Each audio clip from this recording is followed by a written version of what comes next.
entière. Il faut savoir que les aides financières, malheureusement, au niveau du sport, il n'y en a quasiment pas. C'est-à-dire, et un peu au niveau des mairies, certaines mairies. Et ça va être par exemple pour des fauteuils d'athlétisme avec du matériel, tout ça. Mais déjà c'est super dur à avoir et il n'y en a pas assez.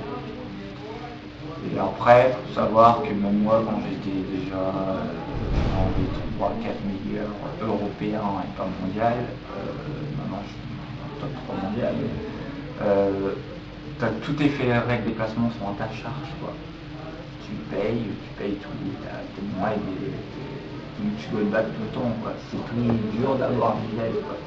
C'est ce que je disais la dernière fois, tu as les différences entre un champion olympique valide, mais j'aime pas ce mot-là, qui va gagner 50 000 euros et champion olympique en e-sport, il va gagner 5 000, quoi. C'est un peu une grosse différence pour moi, quoi. Ouais, tu fais des courses avec les valides. Ouais. Alors, J'aime pas ce mot-là. oui, avec les... Je fais des courses, ouais. Avec les pros, entre guillemets. Bah ouais, mais c'est... Moi, c'est là où je prends le plus mon pied et le plus de plaisir, parce que c'est marrant de voir au début c'était ouais, Vincent, il revient, bon, il n'est pas comme avant.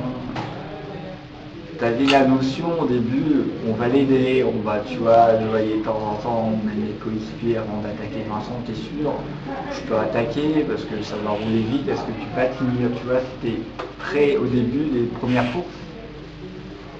J'étais peur de me faire mal, entre guillemets, ou tu vois, de me lâcher, je voulais pas que je sois lâché, ou tu vois, des choses comme ça. Très protecteur, très truc. Et là, maintenant, depuis un an et demi maintenant, Vincent, il est où il va encore attaquer, voilà, tu vois, c'est ça. Vincent, c'est quelqu'un comme tout le monde qui est revenu à un bon niveau, et on ne le voit pas comme en e-sport, mais comme concurrent. Voilà, là, je peux me faire parler encore aujourd'hui, tu vois, c'est plus comme ça. Donc c'est plus intéressant. Et c'est vrai que y a des gens comme Philippe Bernot qui a été champion du monde, champion olympique. La petite histoire, c'est quand je t'ai raconté, c'est chez lui que je suis parti quand j'ai eu un accident de voiture. Et voilà, c'est des gens qui m'ont mis en selle, un gros palmarès aussi. Et, après, il y a eu Cyril Boss qui était champion du monde, champion olympique aussi. Il y a Fabien Merceris qui a gagné la Coupe du Monde à Mexico et la Coupe du Monde en 2004, qui m'a remis en selle. Laurent Gentil qui a fait 3 Tours de France. Donc, tu vois, quand il y a des mondes qui continuent à être derrière toi, moi j'avais qu'une peur en fin de compte, c'est que les portes se ferment. Et il y a des personnes qui étaient très proches où ça s'est fermé. Et des personnes qu'on ne se connaissait pas trop, qu'on discutait, même des coureurs, qui sont venus me voir à l'hôpital, alors qu'ils ne pas. Discuter comme ça, mais quand tu vas voir, c'est à quoi on discutait après, on sent plus, quoi, tu vois. Donc, tu redécouvres les gens, tu redécouvres tout ça, et c'est vrai que c'est sympa. Et maintenant, ce qui est bien, c'est dans les commentaires, on parle de façon le coureur cycliste, quoi. On parle pas sans le handisport, le handicapé, quoi. On parle des pertes, on parle de voilà. Je suis souvent dans les favoris, je suis voilà, je fais tout ça, les partenaires, tout ça, les partenaires quand je fais une course, en tête d'affiche, souvent j'y suis, des choses comme ça, et on va dire voilà, il y a un tel, et on m'a invité un sport, tu vois, qu'on est bien au fond, à droite, non, là c'est intégré, et c'est sympa, il y a des courses comme à Tours, c'était super, avec pas mal de monde, on fait le Tour de France, il y avait 38 coureurs qui ont fait le Tour de France, enfin, un gros niveau.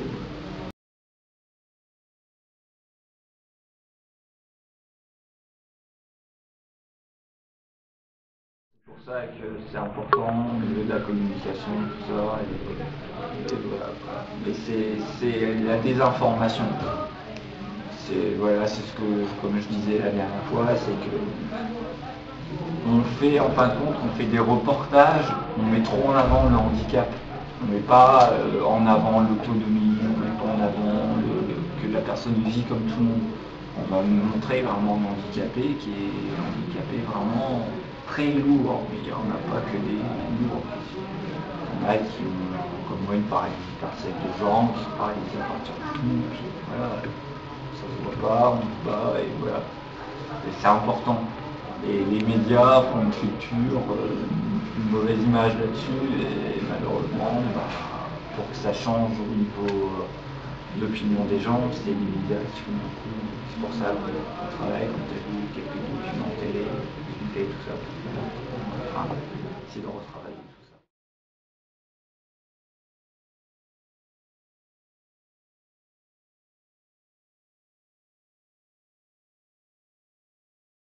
On parle de monde du sport, handicap qui s'incruste à ça et tu as l'impression que les partenaires sont handicapés. J'ai pas envie que ça soit quelqu'un d'handicapé qui me fasse de la pub et qui porte mon entreprise. Moi, je veux pas.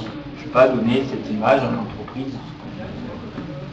Donc c'est des choses qui sont bizarres. Mais c'est vrai que à ce niveau-là, c'est embêtant. C'est embêtant parce que c'est super dur d'avoir les premiers. C'est-à-dire une fois que tu as un début, que tu es parti, ça y est, tu arrives dans le bus tranquille, parce que tu as prouvé que tu étais capable de les avoir, donc tu les as. Mais il faut être dans le top 3 mondial pour avoir les partenaires. Le top 3 mondial, c'est dur d'y arriver, il faut pouvoir y arriver aussi. C'est-à-dire si tu n'as pas d'argent, pas de subvention, pour y arriver, c'est beaucoup plus dur. C'est beaucoup plus dur. Moi, il y a 3 ans, une saison me coûtait 6 000 € de ma poche. C'est-à-dire je travaillais, il y a 6 000 € par an qui passaient pour le sport. Il faut pouvoir les mettre, les 6 000 €. À 20 ans, je veux dire, voilà. Mais je m'arrangeais avec mes équipes. Mes équipes me donnaient un coup de main. Mais bon, la saison, on revenait quand même à 2 000 à 3 000 €. 2 000 à 3 000 €, c'est quand même énorme. C'est 20 000 francs. Quoi. Tu vois. En gros, ça me revenait au minimum à 20 000 francs. 20 000 francs, il faut les mettre. Donc après, c'est de l'investissement. C'est vrai que tu as envie de faire. Moi, bon, je vois pas, je suis pas... En conclusion, nous pouvons dire que dans le cas du handisport, nous décernons les 2 médailles, car sans la solidarité, il n'y aurait pas d'argent. Et sans argent, il n'y aurait pas de sportifs. Malgré la mauvaise image véhiculée par les médias, les gens montrent qu'ils peuvent être solidaires pour aider ces sportifs un peu différents des autres, qui ne demandent qu'à se faire connaître du grand public. Et pour l'avenir, ce que l'on peut leur souhaiter, c'est